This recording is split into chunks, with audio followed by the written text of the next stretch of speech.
It's National Indigenous Peoples Day, but Toronto's Indigenous population will be honored year-round at Nathan Phillips Square with a new installation representing 5 different communities. It provides an opportunity for the Indigenous people to see themselves reflected in the city, right, on a permanent basis.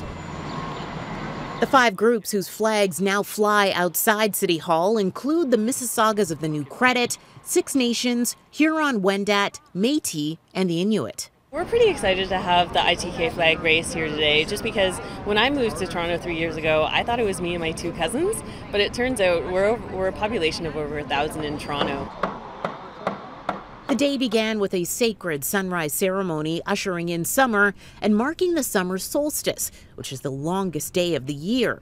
More than 200 people, including the mayor and the fire chief, took part. But the morning ended with a plea to start the healing when it comes to the long-standing trauma many in the community still face. We weep.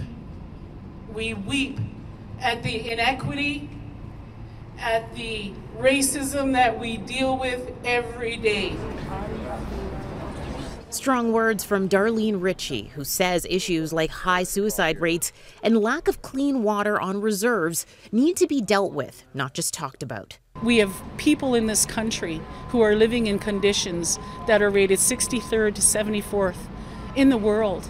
The Prime Minister put out a statement this morning saying the government is reviewing all federal laws and policies that concern Indigenous peoples and making progress on the final report of the Truth and Reconciliation Commission. Trudeau also announcing a name change. Today used to be known as National Aboriginal Day. It will now be called National Indigenous Peoples Day. And the community is pushing for more meaningful change right here in Toronto.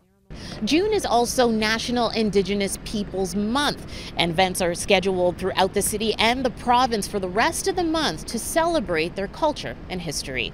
At Nathan Phillips Square, Tammy Sutherland, City News.